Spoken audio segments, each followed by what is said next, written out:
Bom dia a todos, que a gloriosa graça e paz do Senhor Jesus seja com todos os nossos queridos irmãos. Amém? Que alegria, que privilégio, que oportunidade rica é esta que o Senhor nos dá nesta manhã, de primeiramente estarmos vivos antes de qualquer coisa, de termos também vida espiritual em Cristo e somente em Cristo Jesus, e esse privilégio também bondoso e gracioso da parte de Deus, que é podermos nos reunir para aprendermos dele, para nos reencontrarmos a cada domingo, para ouvirmos a sua palavra, sermos por ela tocados, edificados, transformados, abençoados e assim por diante. Esse cântico que nós acabamos aqui de entoar, esse último sobretudo, bem como aquele de Colossenses, que tem todo aquele tom de blues, são muito lindos, falam profundamente ao meu coração, espero que tenham falado também ao seu coração, e espero também que Deus use a palavra dele nesse momento para abençoar a nossa vida e nos instruir. Eu quero convidar os irmãos para abrirem suas Bíblias no Evangelho de Lucas, capítulo 5, e versículos 27 a 32. Cantamos agora há pouco sobre o privilégio que é sermos escolhidos por Deus, e também sobre o anseio da nossa alma quanto àquele dia, quando este chegar, em que Deus reunirá os seus escolhidos. Pois hoje nós vamos falar sobre algo que tem, de certa forma, a ver com isso. Hoje nós vamos falar sobre um texto que fala sobre a escolha de Jesus de um dos seus discípulos, que foi Levi. E o tema da nossa mensagem na manhã de hoje é o chamado de Levi. O chamado de Levi é o tema da nossa reflexão, da nossa meditação, da nossa exposição na manhã de hoje. E diz assim a palavra do Senhor em Lucas 5, versículos 27 a 32. E depois disso, saiu e viu um publicano chamado Levi assentado na recebedoria e disse-lhe: segue-me. E ele, deixando tudo, levantou-se e o seguiu. E fez-lhe Levi um grande banquete em sua casa, e havia ali uma multidão de publicanos e outros que estavam com eles à mesa. E os escribas deles e os fariseus murmuravam contra os seus discípulos, dizendo: por que comeis e bebeis com publicanos e pecadores? E Jesus respondendo disse-lhes: não necessitam de médico os que estão sãos, mas sim os que estão enfermos. Eu não vim chamar os justos, mas sim os pecadores ao arrependimento. Amém? Vamos glorificar a Deus por esta palavra, por meio das nossas orações, e como sempre fazemos e sempre precisamos da graça de Deus a nos conduzir em tudo, vamos pedir ao Senhor também que nos conduza nesse momento, não apenas de exposição da palavra dele, mas também de audição e de compreensão e de absorção da mesma, para que nada, ninguém nos impeça nesse quesito, de modo que Deus seja glorificado e nós sejamos tocados profundamente no nosso ser pela palavra do Senhor. Amém? Pai, é um privilégio estarmos aqui na sua casa nesta manhã, sobretudo neste culto que, como todos os demais cultos, é claro, é muito importante para nós, este culto de ceia do Senhor, onde nós trazemos a nossa memória, cumprindo uma das ordenanças que o Senhor nos deu, que o Senhor nos deixou, que envolve celebrarmos a morte do seu Filho na cruz e fazermos isto por meio deste preciosíssimo simbolismo que envolve o partir do pão, Senhor, também a comunhão no vinho, no suco de uva, que aqui representam, respectivamente, a sua carne e o seu sangue ali vertido na cruz. Ah, Senhor, que privilégio, que oportunidade rica e graciosa e bondosa e generosa é esta que o Senhor nos dá. Mas neste momento, Senhor, nós também acabamos de ler uma porção importantíssima da sua palavra, nesse texto de Lucas, e te pedimos que o Senhor nos ajude a entendermos as verdades, os fatos, os ensinos, as instruções presentes nesse texto, sobretudo a partir do chamado do nosso irmão do passado, que foi Levi.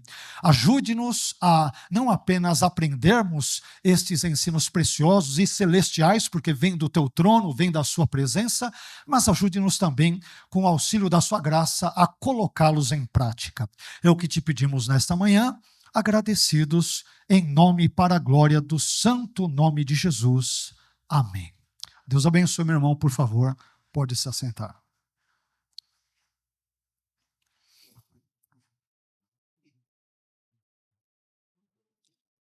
Existem muitos acontecimentos que são simplesmente marcantes na vida de todo cristão. E o momento em que Deus, por exemplo, chama uma pessoa para servi-lo, para segui-lo, certamente é um desses eventos, um desses acontecimentos, ou um desses momentos absolutamente marcantes. E esse texto que nós acabamos de ler, que trata do chamado de Levi, que é outro nome alternativo dado a Mateus, se encaixa perfeitamente, adequadamente, apropriadamente nesta situação. A propósito, esse texto de Lucas 5, versículos 27 a 32, ele também pode ser encontrado com ligeiras mudanças, com ligeiras alternâncias em Mateus capítulo 9, versículos 9 a 13, e também em Marcos, no capítulo 2, versículos 14 a 17, onde a leitura dos irmãos e o estudo dos irmãos acerca do chamado de Levi ou de Mateus, ele pode ser ali aprofundado. E nesse texto nós encontramos, meus irmãos, 3 personagens principais, a saber, Jesus, Levi, e um terceiro grupo, digamos, de personagens que envolve os escribas e fariseus. E a partir das ações desses 3 personagens, nós podemos aprender algumas importantes lições para a nossa vida.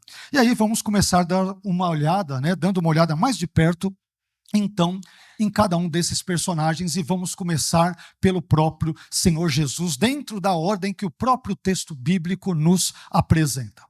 E esse texto bíblico que nós lemos, quando nós nos detemos nele com mais detalhes, nós percebemos que ele nos revela pelo menos 3 importantíssimas atitudes de Jesus. O texto bíblico lido, ele nos mostra pelo menos 3 relevantes atitudes de Jesus. Depois vamos falar um pouco também sobre alguns fatos acerca de Levi e também, na sequência, sobre os fariseus e outros ali presentes nesse texto.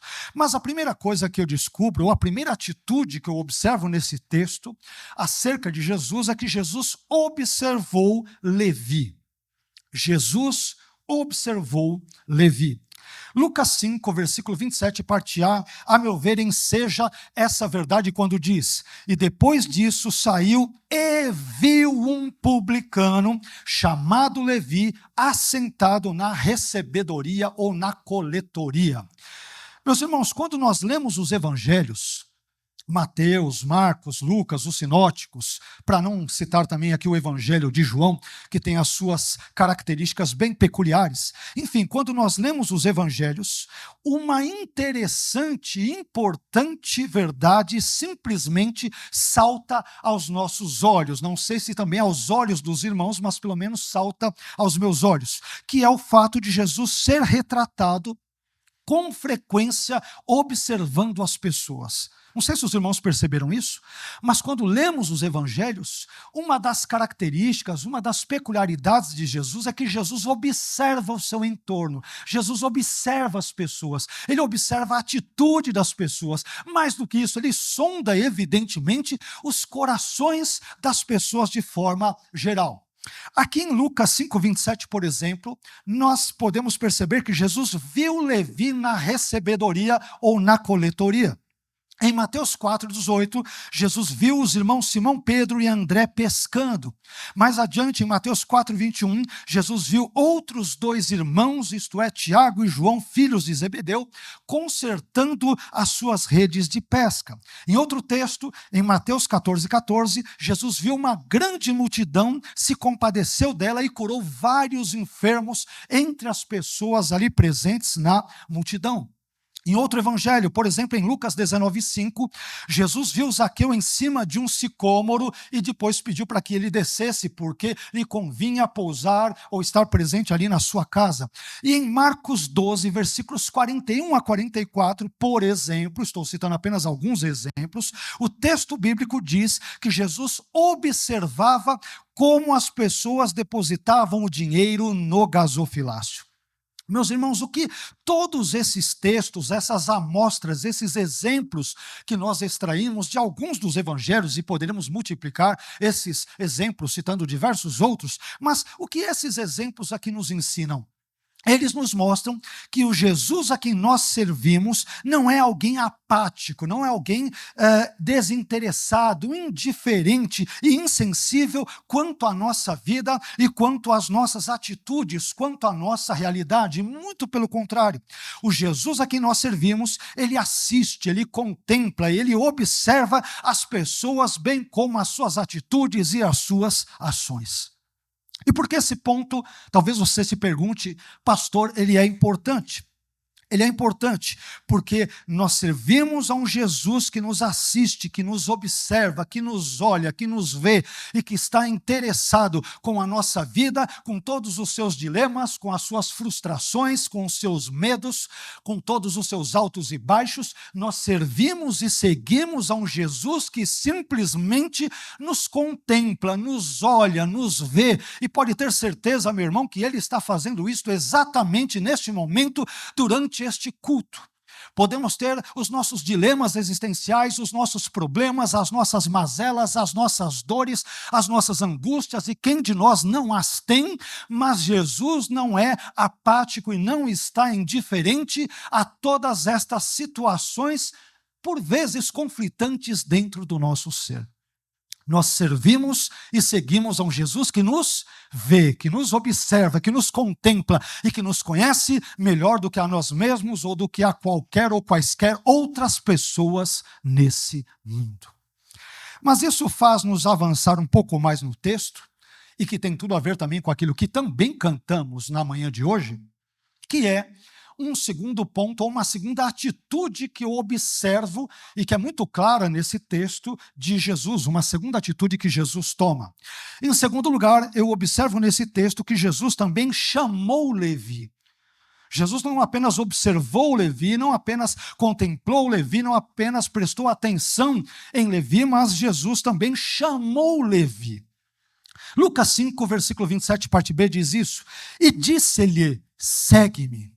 E disse-lhe, dizendo para Levi, segue-me. Observe aqui que foi Jesus quem tomou a iniciativa de chamar Levi.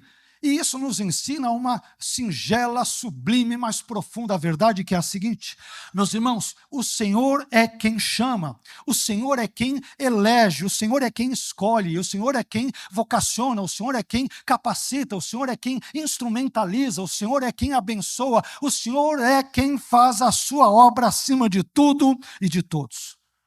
E essa mesma verdade bíblica, ela é ecoada em um texto bíblico dos mais importantes, mas que infelizmente é mal compreendido, eu diria, por alguns irmãos, que é o texto de João 15,16, sobretudo a primeira parte do versículo, onde Jesus diz, não fostes vós que escolhestes a mim, mas eu vos escolhi a vós. É claro que quando uma pessoa começa a seguir a Jesus e quando começa a servi-lo, isso não parte da própria pessoa, é evidente, é lógico, é claro. Mas muitas vezes as pessoas veem apenas esse lado da relação entre o mestre e o discípulo, entre Jesus e os seus filhos e filhas, e se esquecem que o chamado de Jesus, é verdade que quem chama é Jesus, é o Deus Trino, Pai, Filho e Espírito Santo quem chama, mas é igualmente verdade que é o ser humano chamado por ele que deve atender a esse chamado. Não é isso? Um dia Deus nos chamou por meio do Evangelho, em termos externos, nos chamou internamente por meio do seu Espírito Santo, mas quem teve que dizer sim ou não, enfim, de acordo com a situação de cada um, quem resistiu ou não à graça em última análise, fomos nós. Então, o chamado divino, ou no presente caso, o chamado de Jesus, de Levi, para que este o seguisse, implica que Levi tinha a responsabilidade de responder, quer positivamente, quer negativamente, ao chamado que Jesus lhe fizera. Mas, quando nós olhamos novamente para este contexto de chamado, isto significa dizer que se hoje nós somos discípulos de Jesus e que se hoje nós somos seguidores de Jesus, isto se deve ao fato, meus irmãos, de Jesus ter nos chamado para segui-lo. Nós somos discípulos de Jesus, porque Ele nos chamou para segui-lo. Tudo começa com Ele, continua com Ele, termina com Ele. É Jesus quem chama, é Jesus quem observa, é Jesus quem faz a obra, é Jesus quem converte o pecador dos seus pecados. A obra é dele, tudo é dele, por Ele, para Ele, portanto nós o glorificamos hoje e para todo o sempre. Mas isso faz-nos ainda caminhar um passo a mais e chegarmos à terceira e última atitude de Jesus presente nesse texto, que é a seguinte. Em terceiro lugar, quando eu leio esse texto de Lucas 5, eu descubro que Jesus classificou ou categorizou os seres humanos em dois tipos, isto é, sãos e justos de um lado e enfermos e pecadores do outro. Vamos ver essa verdade no texto bíblico? Acompanhe comigo, por favor, Lucas 5, versículos 31 a 32, que diz: E Jesus respondendo disse-lhes: Não necessitam de médicos os que estão sãos, mas sim os que estão enfermos. Versículo 32, Eu não vim chamar os justos, mas sim os pecadores ao arrependimento.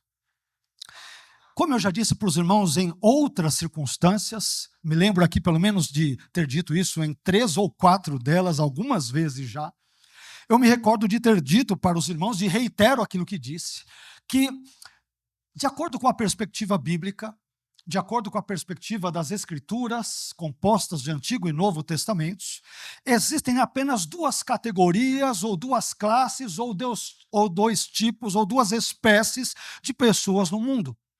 De um lado, e a partir da leitura, e tendo como base o texto, que é o fundamento da nossa mensagem de hoje, de um lado existem os sãos ou justos, são as mesmas pessoas.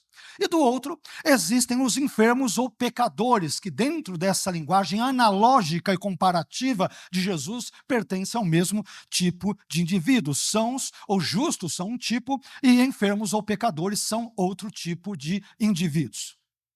Os sãos ou justos, meus irmãos, eles são aqueles que, por exemplo, ouviram a mensagem do Evangelho, são aqueles que, pela graça de Deus, atenderam a mensagem do Evangelho no seu coração, e também são aqueles que se arrependeram dos seus pecados e, portanto, se tornaram, pela graça de Deus, novas criaturas, nasceram de novo, foram regenerados, foram justificados, ou, em termos mais resumidos, foram salvos, no nosso evangeliquez, de forma bem resumida.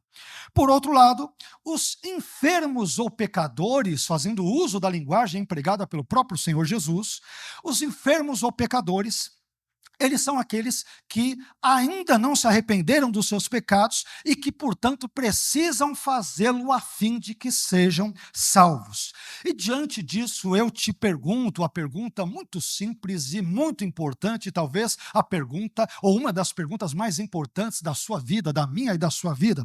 Diante disso, eu te pergunto, e você, meu irmão, a que categoria de pessoa você pertence? Você pertence à categoria dos sãos e justos, porque você ouviu o Evangelho, você aceitou a mensagem do Evangelho e você se arrependeu dos seus pecados pela graça de Deus, ou, do outro lado, você pertence à categoria dos enfermos e pecadores, porque você ainda não aceitou a mensagem do Evangelho e ainda não se arrependeu dos seus pecados. Pensemos nisso, porque essa é uma das perguntas, uma das questões, um dos assuntos mais importantes da nossa vida. Ou somos sãos e, portanto, justos, porque fomos justificados em Cristo e não pelos nossos próprios méritos, pelos méritos de Cristo e pelas obras de Cristo, ou nós somos, então, enfermos ou pecadores, no sentido de continuarmos a viver uma vida distanciada de Deus, longe de Deus, extraviada de Deus, alienada de Deus e que não leva Deus em consideração em cada momento da nossa vida. Então, essa é uma terceira verdade, uma terceira atitude de Jesus que aprendemos nesse texto. Bem, mas depois de termos dado uma breve olhada em algumas atitudes de Jesus, vimos 3 delas, vamos lançar agora um rápido olhar sobre Levi. E essa passagem bíblica que nós lemos de Lucas 5, sobre a qual estamos aqui falando, que estamos rapidamente analisando, nessa passagem bíblica nós podemos encontrar 5 fatos, pelo menos, a respeito de Levi. Primeiro, vimos 3 atitudes de Jesus, e agora nós podemos aqui encontrar 5 fatos que o texto bíblico nos dá, pelo menos, a respeito de Levi ou Mateus. Levi e Mateus são a mesma pessoa. A primeira coisa que eu aprendo aqui, ou o primeiro fato que eu aprendo sobre Levi nesse texto, é que Levi possuía uma profissão desprezível.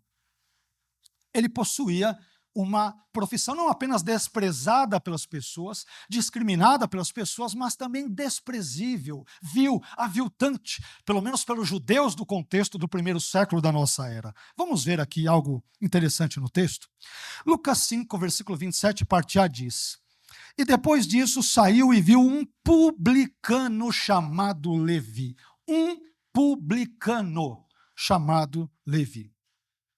Observe que o texto diz com todas as letras que Levi ou Mateus era um publicano. Mas isso faz-nos perguntar inevitavelmente quem eram os publicanos.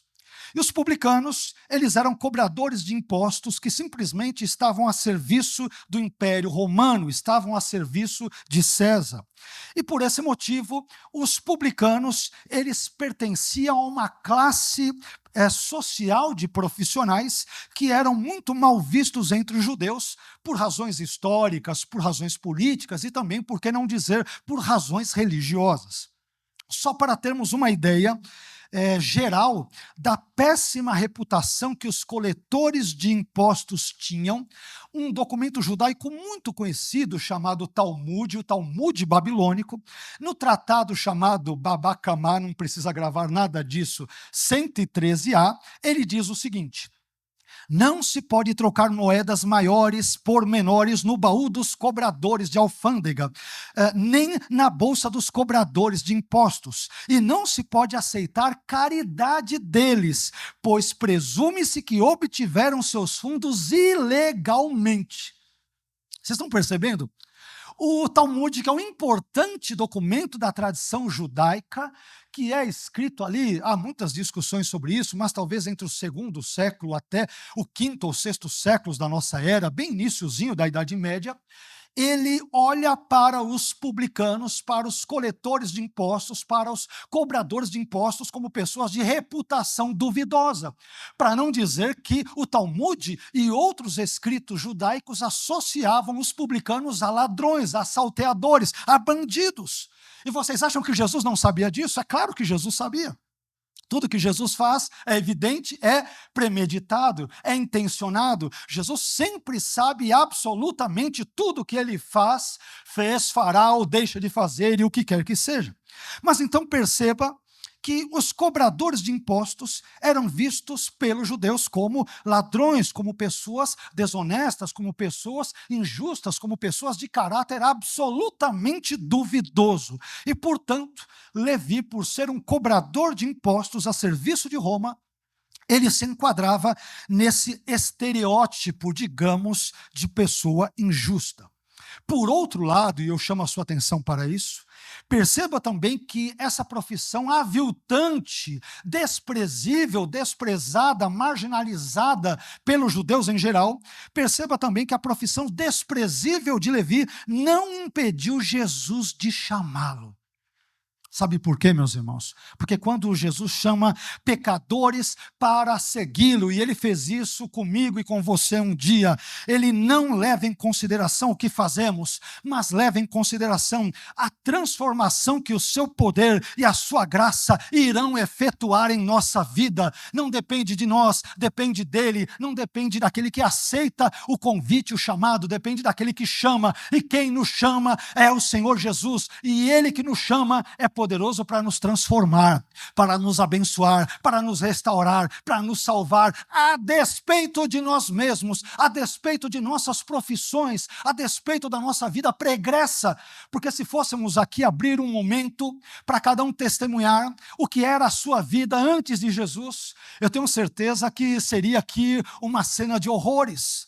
Pastor, eu fui isso, fui aquilo outro, já fiz isso, já trabalhei com isso, já agi desse modo, já fui mentiroso, já fui prostituta, já fui ladrão, já fui drogado, já fui traficante, já fui um beberrão, já fui isso e aquilo, mas Jesus me chamou, e ao me chamar, Ele me resgatou, Ele me transformou, Ele me abençoou, e hoje eu sou uma nova criatura. Então não depende das pessoas a quem Jesus chama, depende daquele que nos chama, e se Ele nos chama, Ele pode completar a sua obra perfeita na minha e na sua vida, em nome de Jesus.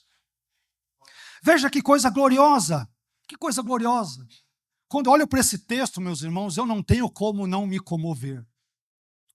A gente pode olhar, é interessante como nós medimos os outros com uma régua tão curta, mas para nós usamos uma régua grande. Nós fazemos vistas grossas para determinadas coisas. E talvez a gente possa olhar aqui para Jesus chamando Levi e pensando, Jesus, o senhor poderia chamar tanta gente, o senhor vai chamar um cobrador de impostos. Os caras falavam, olha, coloca X no papel aí na nota, mas cobra tanto. Sempre ganhava por fora. Eram vistos claramente como bandidos, como ladrões, pessoas de má índole. Jesus, o senhor não tem outra pessoa melhor para chamar? Não, meu irmão, ele não tem pessoas melhores para chamar, porque o único santo nesse mundo, nesse universo, é o Senhor Jesus. Então não resta lhe chamar outras pessoas de outras estirpes ou espécies a não ser pecadores. É o que tem para hoje. Jesus, que é santo, ele chama pecadores, porque não existem outros tipos de pessoas, apenas pecadores, mas pecadores que quando dizem sim ao chamado de Jesus, são transformados, são restaurados, são salvos, são abençoados, nascem de novo. É isso que Jesus gloriosamente faz, é isso que Ele fez um dia na minha vida, e eu sei que é isso que Ele fez também um dia graciosa e poderosamente na sua vida. Então, antes de falarmos, Senhor, mas o Senhor chamou justo Levi, não poderia chamar gente melhor, não? Meu irmão, Ele chamou você. Ele me chamou. Eu já disse para os irmãos em alguns momentos, e não vou aqui repetir tudo de novo, eu nunca pensei em ser cristão evangélico. Eu vinha de um contexto tradicional católico, aquele típico católico nominal. Fiz minha crisma, fiz batismo, primeira comunhão, aquelas coisas todas da tradição. Não ia à missa, não gostava de ir à missa, mas sempre tive uma certa inclinação para as questões religiosas, sempre tive. Gostava de assistir filmes que falavam da Bíblia e tudo, ficava vidrado como criança e tal, né? Mas, em certo momento da minha vida, sobretudo na adolescência, indo para a juventude, aí não quis saber mais, minha vida era só baladas, era só festas aqui e ali, beber, encher a cara final de semana, fumava que nem um doido, de 2 a 3 maços de cigarro por dia, né? Ainda bem que Deus, espero que nesses 30 e poucos anos de conversão tenha limpado e melhorado. Mas fui expulso de igreja, brigava com as pessoas, tirava um sarro dos crentes e dizia, eu vou ser tudo nessa vida, mas jamais serei crente. Como eu digo, só faltou combinar isso com ele. Esse era o meu plano. Ele falou, mas o meu plano para você não é esse, não. Esse é o seu plano humano, mesquinho, pequeno, mas o meu plano é outro. É esse tipo de gente que Deus chama, meus irmãos. É um Levi, é um mala de um pastor Carlos, é um mala que é você também, um miserável pecador que é você e eu. É esse tipo de gente que Jesus chama. É isso. Mas Ele chamou um coletor de impostos, um ladrão, e daí? Ele chama prostituta, Ele chama mentiroso, Ele chama linguarudo. Ele chama pessoas que são violentas fisicamente, verbalmente, pessoas que são corruptas. É esse tipo de gente que Ele chama. Ele chama pecadores para que se arrependam dos seus pecados, como Ele está fazendo nesta manhã. E, portanto, se você ainda não se arrependeu dos seus pecados, esse é o convite que Jesus te faz a você e a mim, para que nos arrependamos dos nossos pecados e atendamos ao chamado do Mestre na manhã de hoje. Mas isto faz-nos avançar um pouco mais e aprendermos um segundo fato sobre Levi. Em primeiro lugar, nós vimos que Levi possuía uma profissão desprezível. Mas, em segundo lugar, também aprendemos aqui que Levi estava trabalhando. Lucas 5, 27, parte B, diz que ele estava assentado na recebedoria ou na coletoria. Estava no seu horário de trabalho, no meio do seu expediente. Observe que Jesus chamou Levi para segui-lo bem no meio do seu expediente de trabalho, ou seja, quando Levi estava trabalhando, cobrando ali os impostos para o Império Romano, para César. Levi certamente não imaginava que seria chamado pelo mestre para segui-lo justamente no horário do seu trabalho. Jesus não esperou ele bater o cartão, ele colocar a digital ali na catraca, virar a catraca da coletoria ali de Cafarnaum, ou que seja o gênero. Não, Jesus o chamou no meio do expediente. Meus irmãos, a atitude de Jesus ao chamar Levi, Mateus, um cobrador de impostos, para segui-lo no meio do horário do seu trabalho, nos ensina que Jesus age de forma imprevisível, inesperada e soberana. É no tempo dele, do jeito dele, não no nosso tempo e não do nosso jeito. Observe que Jesus não se importou, como já adiantamos no item anterior. Perceba que Jesus não se importou com a profissão mal vista e malquista de Levi. E também não se preocupou com o fato de Levi estar trabalhando. Em vez disso, Jesus simplesmente olhou para Levi e o chamou. E, meus irmãos, quando Jesus chama alguém para segui-lo, mais uma vez, ele não está preocupado com a nossa profissão, com a nossa reputação, com o contexto em que nos encontramos ou com qualquer outra coisa. Em vez disso, Jesus está interessado, isto sim, tão somente em nos curar, em nos restaurar, em nos libertar, em nos transformar em novas criaturas e também em nos salvar. É nisso que ele está interessado. E o Jesus que age nesse texto, age de forma soberana. Ele pode chamar as pessoas quando estas menos esperarem. Isto não é só para segui-lo ou servi-lo. Isso diz respeito até à nossa existência nesse mundo. Jesus pode nos chamar para estarmos com ele quando ele bem entender. Jesus pode nos chamar para fazer uma obra quando ele bem escolher ou decidir. A obra é dele, ele é o Senhor soberano que nos chama para fazer a sua obra do jeito que ele quiser. Quando Deus chamou Abrão, é interessante que Abrão já estaria dentro daquela categoria que hoje chamamos de terceira idade, com mais de 70 anos. Estava pensando em colocar ali a dentadura no copo, em jogar a toalha, já tinha entrado pedido no INSS para se aposentar ali na região de Ur dos Caldeus. Mas os planos de Deus para ele eram outros. Os planos de Deus para ele era que ele saísse de Ur dos Caldeus e fosse andar por uma terra sem rumo. Ele nem sabia para onde ia. Porque quando Deus chama, ele nem sempre dá o GPS. Ele nem sempre coloca o Waze Gospel para que nós saibamos onde vamos. Porque se ele mostrar o caminho exato para onde vamos, podemos nos assustar. Podemos espanar. A gente fala, não, Senhor, para aí eu não vou. Pode ser um caminho muito bom e nós fiquemos tão felizes e isso, de repente, essa felicidade atrapalhe o projeto ou uma demasiada tristeza também atrapalha. Então, muitas vezes, ele simplesmente chama e diz, venha, segue-me. Mas para onde, Jesus? Não pergunte, apenas me siga. Eu só sei que o final, aí o ponto final se chama eternidade. Amém? Os acidentes de percurso são muitos, mas o ponto final deste busão, se me permite esse tipo de ilustração, ou de trem, ou de metrô, como quer que queira aí, dentro da ilustração, o ponto final para o crente em Jesus, porque segue a Jesus, ele pode ter a certeza e a convicção de que se chama eternidade. Eternidade.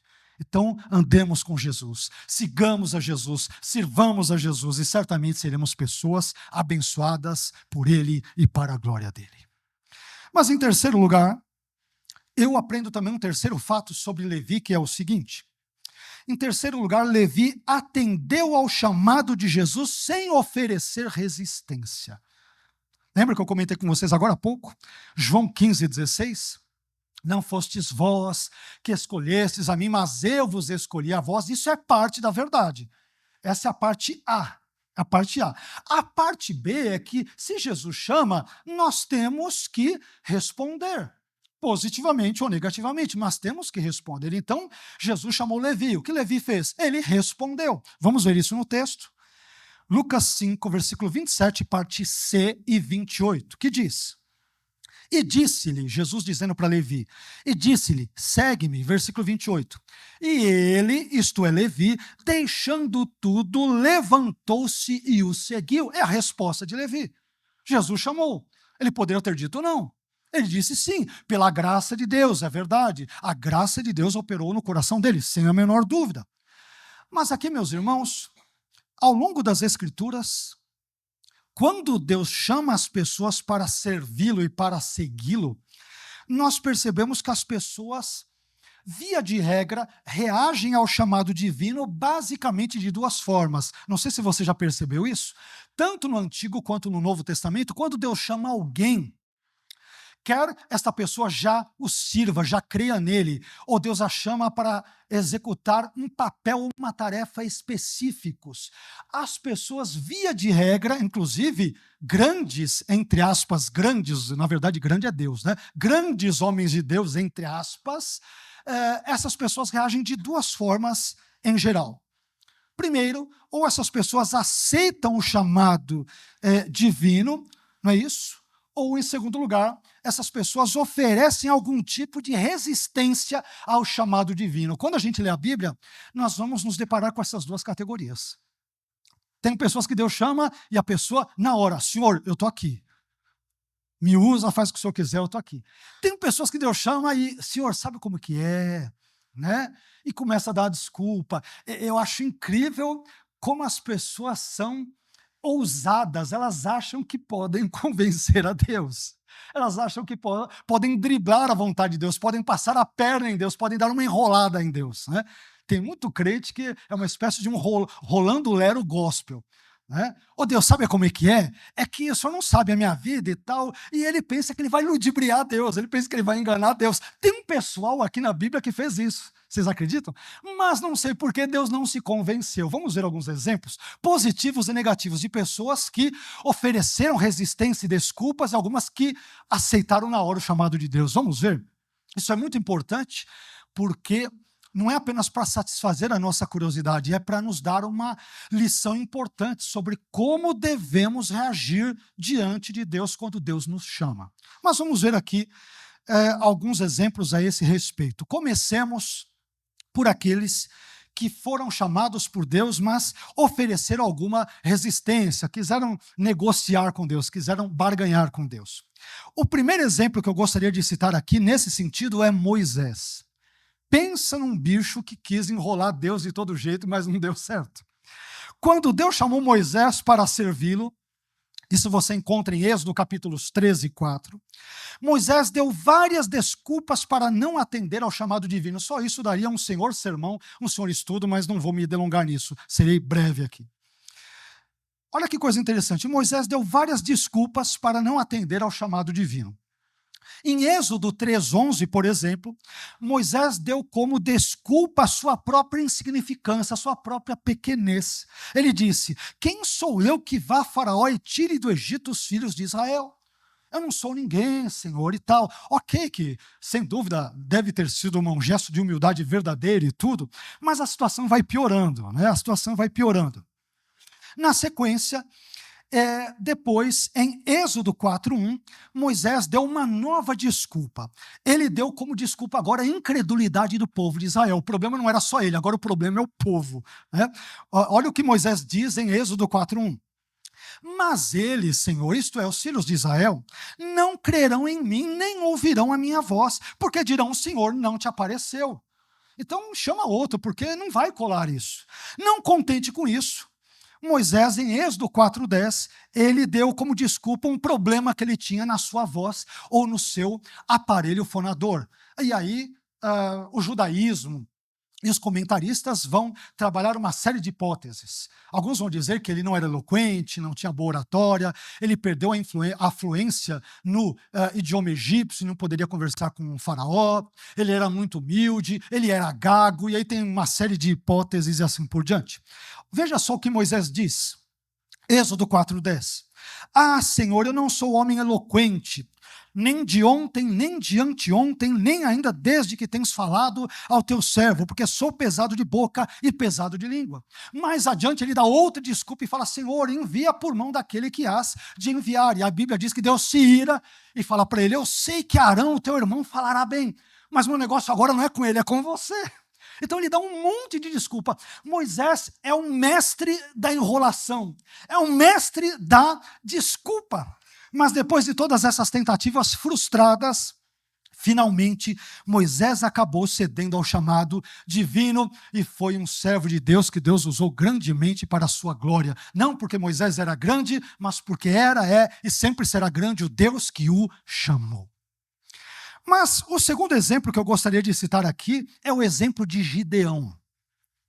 Quando Deus chamou Gideão para servi-lo, Gideão também deu algumas desculpas bem esfarrapadas para não atender ao chamado divino. Tem crente que quando Deus chama, ele inventa tudo que é coisa, e as pessoas são criativas. Isso que é interessante. Em Juízes 6,14, o Senhor disse para Gideão por meio do anjo do Senhor: vai nesta tua força e livrarás a Israel das mãos dos midianitas, porventura não te enviei eu?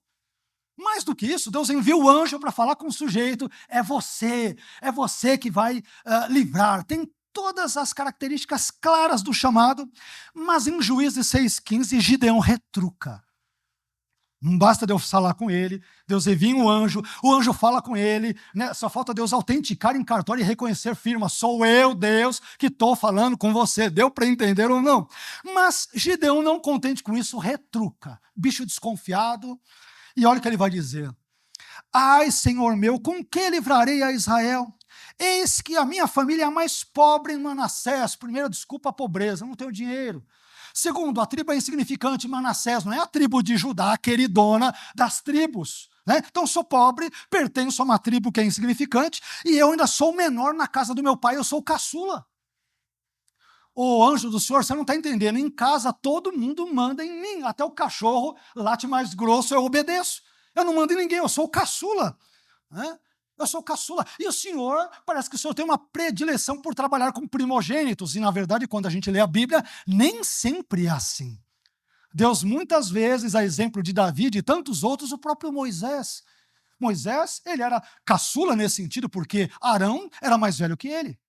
Davi é o caçula, Deus escolhe o caçula. Deus com frequência inverte as crendices ali dos israelitas, achando: não, Deus vai trabalhar sempre com primogênito. Aí Deus confunde todo mundo e chama o caçula.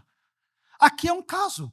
Então Gideão fala: não, Senhor, eu sou pobre, minha tribo é insignificante, eu sou caçula, todo mundo manda em mim, eu não apito nada em casa. E depois disso Gideão ainda pediu para Deus um sinal, como se não bastasse, como se Deus já não tivesse dado. Deus, ali, ele pede um sinal para Deus, e um sinal de que Deus era de fato com ele. Então Gideão, ele fez um banquete para o Senhor e pediu que o Senhor aceitasse o banquete. Preparou uma carne, preparou um caldo, preparou ali pães ázimos, preparou tudo, e aí Deus vai lá por meio do anjo e absorve tudo aquilo. O que ele diz para ele? Eu estou aceitando de novo. Não contente com isso, não querendo aceitar o seu chamado, você vai ver que Gideão, na continuidade de Juízes 6, capítulo 7, 8 em diante, enfim, ele vai pedir para Deus outra prova, a famosa prova do velo de lã, para que Deus mostrasse que era Deus na vida dele. Encurtando a história, meus irmãos, para não nos delongarmos aqui, depois de dar tantas desculpas, Gideão finalmente acabou cedendo ao chamado divino. Por fim, um terceiro exemplo, dentro dos exemplos negativos de resistência, que eu gostaria de citar aqui, resistência ao chamado divino, é o exemplo do profeta Jeremias. Quando Deus chamou Jeremias para servi-lo, Jeremias também deu várias desculpas para não atender ao chamado divino, e a sua principal desculpa foi a inexperiência. Senhor, eu não tenho ainda carteira assinada, né? A inexperiência dele era essa, como se Deus se preocupasse com isso, né?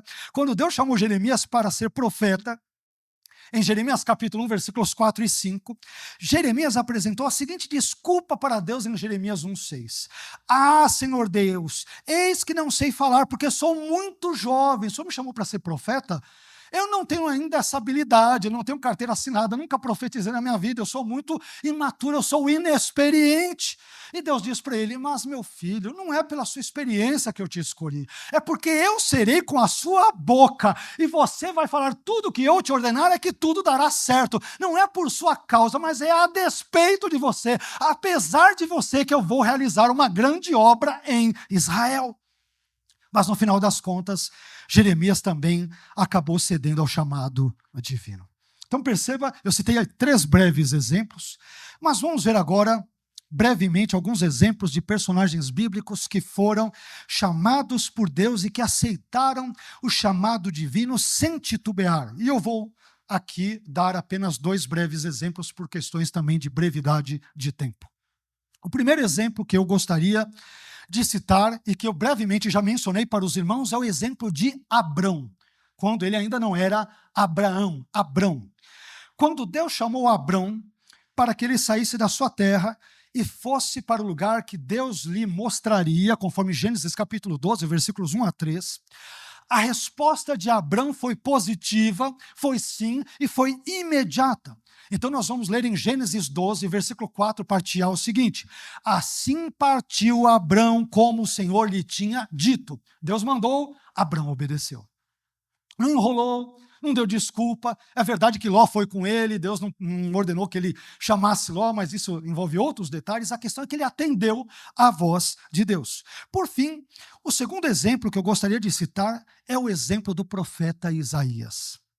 Quando Deus chamou Isaías para profetizar contra o próprio povo de Israel e perguntou: a quem enviarei e quem há de ir por nós? Em Isaías 6, versículo 8, parte A, Isaías prontamente respondeu sem pensar 2 vezes, sem titubear. Ele disse: eis-me aqui, envia-me a mim, em Isaías 6, 8, parte B. E diante disso tudo, meus irmãos, para que não nos delonguemos nesse ponto, eu te pergunto, e quanto a nós? Com qual tipo de pessoa nós nos identificamos quando Deus nos chama para servi-lo ou para segui-lo? Nós somos como aqueles que aceitam o chamado divino prontamente, imediatamente, sem negociar, sem barganhar, ou nós somos como aqueles que oferecem algum tipo de resistência e de desculpa diante do chamado divino? E às vezes as desculpas mais insólitas, mais criativas, mais absurdas, mais esfarrapadas, mais sem pé nem cabeça nós damos. Agimos às vezes como Moisés, como Jeremias, como Gideão, desculpas que não têm nexo, e muitas vezes o nexo é apenas a nossa falta de desejo de servir a Deus e de segui-lo conforme os seus parâmetros, a sua vontade e a sua orientação.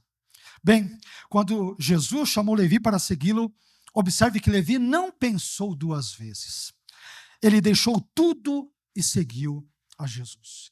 E que Deus nos ajude a imitarmos o belíssimo exemplo de Levi também nessa manhã. Mas em quarto e penúltimo lugar, o quarto fato que eu descubro sobre Levi nesse texto é que Levi preparou um banquete para Jesus em sua própria casa. Veja que coisa interessante. Lucas 5, 29, parte A diz: e fez-lhe Levi, ou seja, Levi fez para Jesus, o quê? Um grande banquete em sua casa. Olha, quando a pessoa começa a seguir a Jesus, as coisas mudam, né? Quando Jesus chamou Levi para segui-lo, e Levi novamente consentiu com esse chamado, Levi se sentiu tão abençoado, meus irmãos, ele se sentiu tão agradecido, tão grato, que ele convidou Jesus para participar de um banquete com ele na sua própria casa. Convidou Jesus para um churrasco, contextualizando, se você me permite. Claro que não havia carne de porco nesse churrasco. Mas, meus irmãos, não basta termos comunhão com Jesus apenas na igreja. Nós temos que ter comunhão com Ele também em nossa casa. Jesus, ele também tem que estar presente no nosso casamento, na nossa família, nos nossos passeios, nas nossas viagens, nos nossos estudos, nos nossos planos, no nosso calendário, nos nossos propósitos de vida, em tudo aquilo que temos e somos e fazemos ou faremos. Jesus tem que estar presente. Enfim, Jesus não pode ficar de fora de nenhuma área, de nenhum departamento da nossa vida. E foi exatamente isso que Levi percebeu. Jesus me chamou para segui-lo, mas eu não quero apenas segui-lo por onde quer que ele vá. Eu quero que Jesus faça parte da minha família. Eu quero que ele coma à mesa com a minha esposa e os meus filhos, na hipótese dele tê-los. Eu quero que ele coma aqui com os meus amigos. Enfim, é esse tipo de verdade que é ensejado pela atitude de Levi para com o Senhor Jesus. Meus irmãos, Jesus não deve ser seguido por nós apenas na igreja. Seguir a Jesus no culto, sobretudo de ceia, levantando as mãos, cantando a Deus, sentando confortavelmente nas cadeiras, sob o ar-condicionado, sobretudo num dia calorento como o de hoje, é uma bênção, mas nós aprendemos com Levi que Jesus deve almoçar conosco e que deve fazer parte das trivialidades e das coisas corriqueiras do nosso dia a dia. Amém. Isso nos leva ao quinto e último ponto sobre Levi, o quinto e último fato, que é o seguinte: em quinto e último lugar, Levi convidou outras pessoas para participarem do banquete com Jesus em sua própria casa. Que coisa interessante. Lucas 5, 29, parte B, diz isso. E havia ali, além de Jesus, olha quem estava na casa de Levi. Era um antro de pecadores, olha só. E havia ali uma multidão de publicanos. Vocês se lembram que nós falamos agora há pouco sobre os publicanos? Como se não bastasse um, tinha um monte de publicanos. Era uma gremiação, era uma reunião de publicanos ali. E havia ali uma multidão de publicanos e outros que estavam com eles à mesa. E quem estava no meio disso tudo? Jesus. Olha que coisa maravilhosa, Jesus. Jesus. Um antigo documento judaico chamado Mishnah, que foi escrita por volta de meados do segundo século, entre 150, 170, 180 depois de Cristo.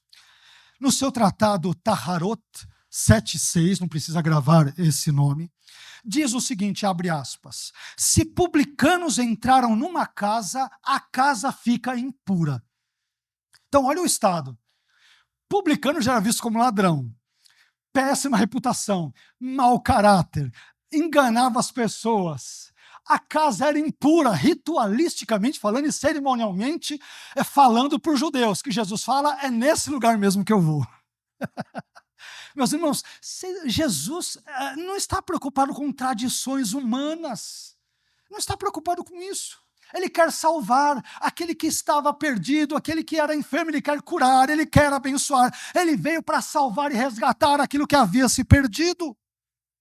E essa informação que nós aqui mencionamos é muito importante, porque ela nos ajuda a entender por que os escribas e os fariseus criticavam o fato de Jesus comer e beber com publicanos e pecadores, conforme a continuidade do texto que vamos ver já na sequência em Lucas 5:30. Mas, além disso, eu vejo uma lição ainda mais importante, ainda mais emblemática aqui nesse quinto ponto. Qual é a lição? A lição é a seguinte: assim como Jesus chamou Levi para segui-lo, observe que Levi também chamou outras pessoas para conhecerem a Jesus. Levi, ele não armazenou Jesus para si. Levi não guardou Jesus egoisticamente apenas para ele mesmo. Levi não represou Jesus apenas para si. Não. Perceba que Levi agiu como um verdadeiro evangelista. Ele convidou os seus amigos para conhecerem a Jesus, tanto quanto ele acabara de conhecê-lo também. Meus irmãos, a melhor coisa que nós podemos fazer para alguém é convidar essa pessoa para conhecer a Jesus. E foi exatamente isso que Levi fez. Ele conheceu uma pessoa maravilhosa, ele disse, eu não quero Jesus apenas para mim, vou apresentá-lo para todos os meus amigos publicanos, vou chamar a empresa toda aqui, depois eu vou levar um puxão de orelha de César, mas é melhor estar bem com o rei dos reis do que com o rei humano. ou um suposto rei humano que era César. É melhor estar bem diante do imperador dos imperadores, do rei dos reis, do Senhor do universo, do que com um líder, um governante simplesmente humano. Isso nos leva finalmente para os escribas e fariseus, caminhando para o final dessa mensagem. E finalmente, meus irmãos, o texto bíblico que lemos nos apresenta um interessante fato a respeito dos escribas e fariseus. E eu aprendo o seguinte, que os escribas e fariseus reclamavam das pessoas com quem Jesus andava. É interessante, as pessoas sempre criticavam a Jesus. Se Jesus expulsa os demônios, ele faz isso por causa de Beelzebul. É Satanás que está agindo na vida dele.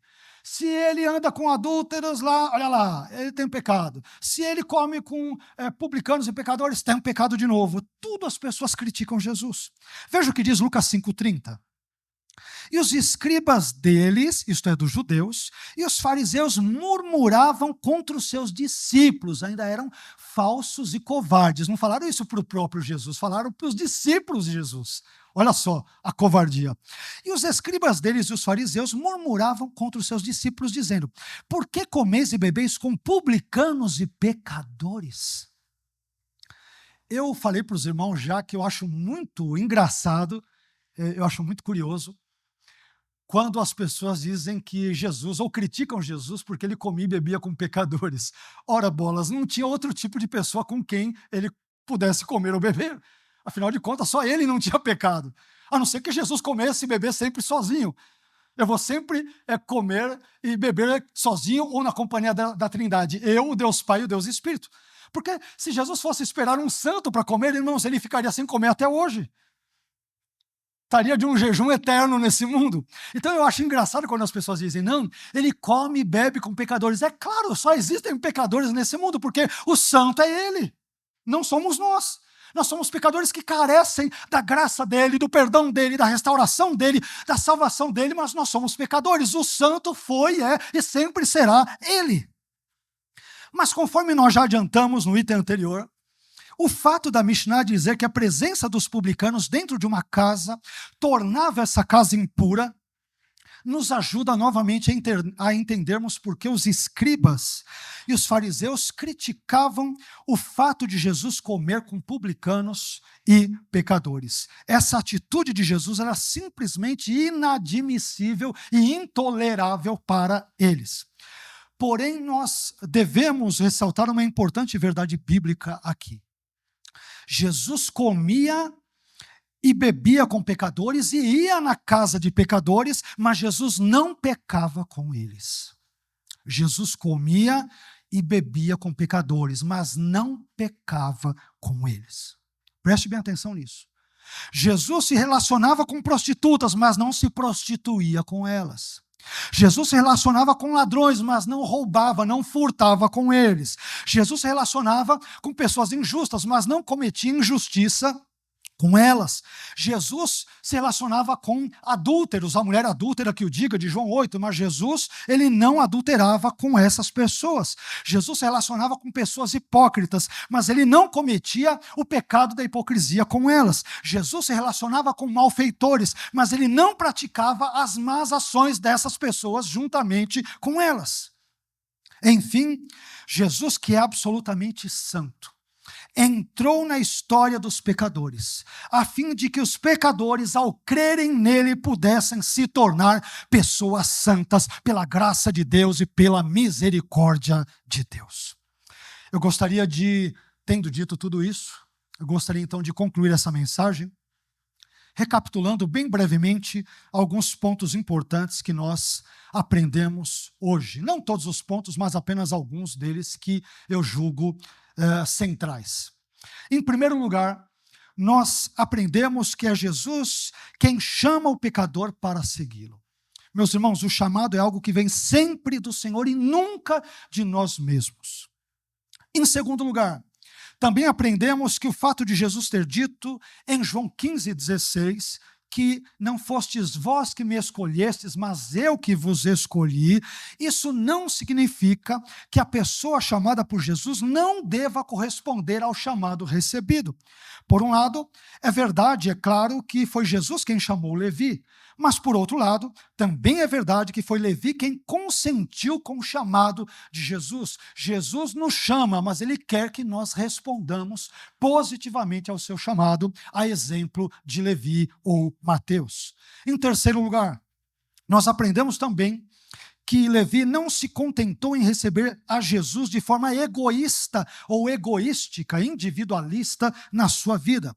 Em vez disso, Levi preparou um banquete em sua casa e convidou não apenas a Jesus, mas também convidou várias outras pessoas para que elas pudessem ter o prazer de conhecer a Jesus como ele, Levi, acabara de conhecê-lo. Meus irmãos, um seguidor de Jesus, ele sente prazer em convidar outras pessoas para que elas também conheçam a Jesus e tornem-se igualmente seguidoras dele. E por fim, em quarto e último lugar, nós aprendemos nesta manhã que Jesus comia e bebia com os pecadores, mas que Jesus não pecava com eles. Os pecadores nunca influenciaram a Jesus negativamente, mas Jesus, por outro lado, sempre os influenciou aos pecadores positivamente e de forma abençoadora. E que essa palavra venha preencher o seu coração, venha injetar fé, ânimo, esperança, vindos da parte de Deus na minha vida e na sua vida. Amém? E quando Jesus te chamar, me chamar, não digo aqui para salvação, a não ser que você ainda não seja salvo e não tenha entregado a sua vida a Jesus, esta é uma ótima oportunidade que Deus te dá nesta manhã. Mas quando o Senhor nos chamar para quaisquer outros propósitos, que Deus nos dê essa mesma graça de Levi para dizermos sim, porque seguir a Jesus é mais importante do que tudo. Amém? Vamos ficar em pé?